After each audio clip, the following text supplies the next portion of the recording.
7. Let's see what we got going on with the Dubs, who clearly are in a fairly decent mood and good mindset. Luka there trying to bring his team back from 3-zip, which has never happened before. But, you go try it, boys. I love it. Reggie Bullock hits that one. Mavericks up 3. Doncic, even farther away. Hand in his face, but you're not getting that one. Mavs shot 29% in Game 3 from behind the arc. In the first quarter in this one, 58%. That's a plus. We like that. Mavs led by 4 after 1. Into the second. Doncic on the bench. Spencer Dinwiddie going to get involved. And then Davis Bertans. He doesn't usually make the 2-point basket. That's not his game. That's smooth. Brunson with the hesitation. 15-2 run with Luka on the bench. Where was that in the first 3 games when they needed it? It doesn't happen. All right, but Kidd decides he's going to sub in and play Doncic anyway. I think that's probably a solid coaching philosophy there. They're up 16. Steph Curry, cutting, floating, scoring. High off the glass. Curry had 15 in the first half. Doncic, an attack. So fancy that. It was a giant lead by one team over the other at the half. What is this, the Eastern Conference Finals we're watching? Out on the break, this is the problem. We've got a leaky roof in Dallas. We're going to have a 16-minute delay. Look at him. Hey, this isn't an open-air stadium. What is this, like Milwaukee? Remember the dome when it was on the All-Star game? Mark Cuban. Come on, dude. Fix the roof. It's raining everywhere. Is that how bad it's raining outside? It has to be. Yeah. We made it rain in the first half. Hey! The clever pun by Jason Kidd. We like it. And listen, in Dallas, you get one of them storms that goes like that, you're drowning frogs. Dorian Finney-Smith hits a 3. It's raining again. Doncic backs down Klay Thompson. Just smooth right around him. Cuban much happier, despite knowing he's going to have probably a pretty hefty repair bill there on the American Airlines Center.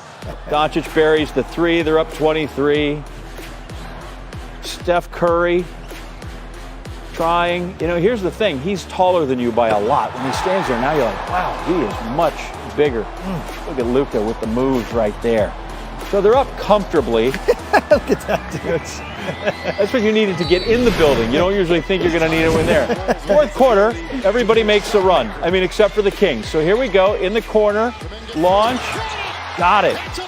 Kuminga doesn't usually find any time in this series. In the playoffs, he's been really not used much at all, but he makes a bucket there. Luka this time going to kick out, find another one of his buddies, hits that one. So I think the lead is safe at that point. They got within 9, but no more than that. Luka out inside, hands it off, and they're going to win this thing 119-109.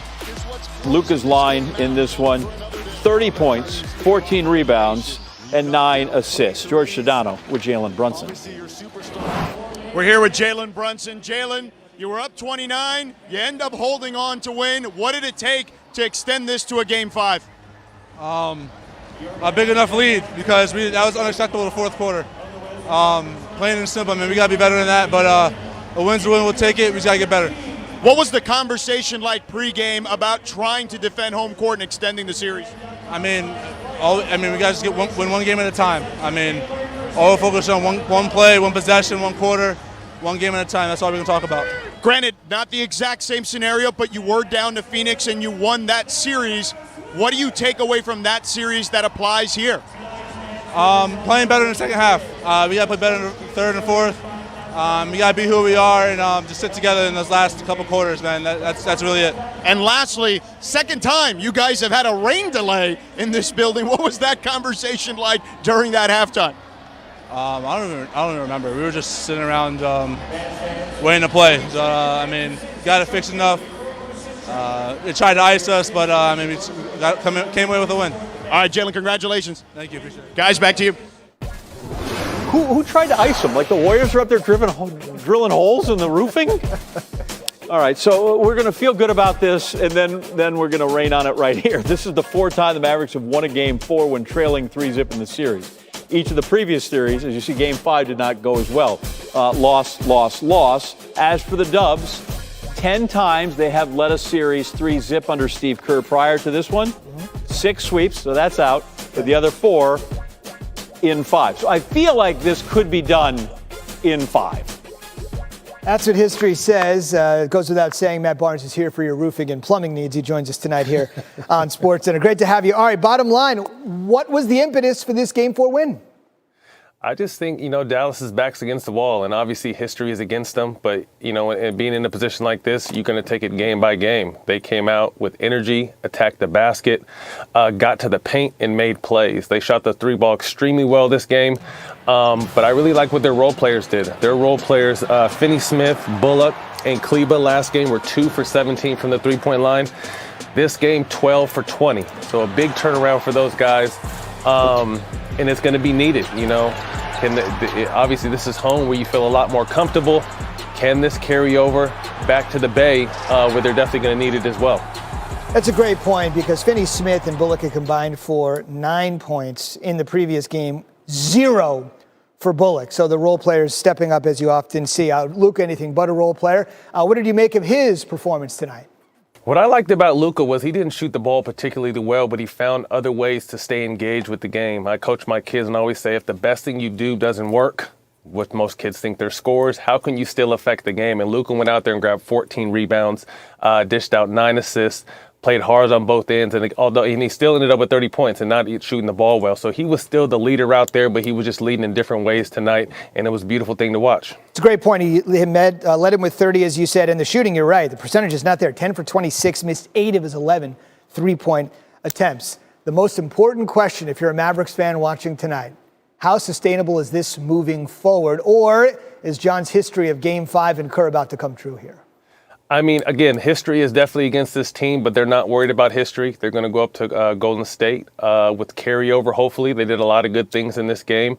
And Golden State, to me, of Golden State, obviously, I'm not too worried. You knew that they were going to come out and fight like a wounded animal, and that's what they did tonight.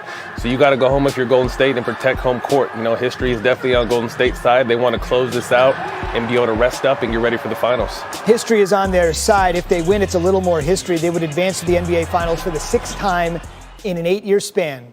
The last group to do that, Michael's Bulls. Matt, thank you very much. Question, if you're a Mavericks fan watching tonight, how sustainable is this moving forward, or is John's history of Game 5 in Kerr about to come true here? I mean, again, history is definitely against this team, but they're not worried about history. They're going to go up to Golden State with carryover, hopefully. They did a lot of good things in this game. And Golden State, to me, of Golden State, obviously, I'm not too worried. You knew that they were going to come out and fight like a wounded animal, and that's what they did tonight. So you got to go home if you're Golden State and protect home court. History is definitely on Golden State's side. They want to close this out and be able to rest up and get ready for the finals. History is on their side. If they win, it's a little more history. They would advance to the NBA Finals for the 6th time in an 8-year span. The last group to do that, Michael's Bulls. Matt, thank you very much.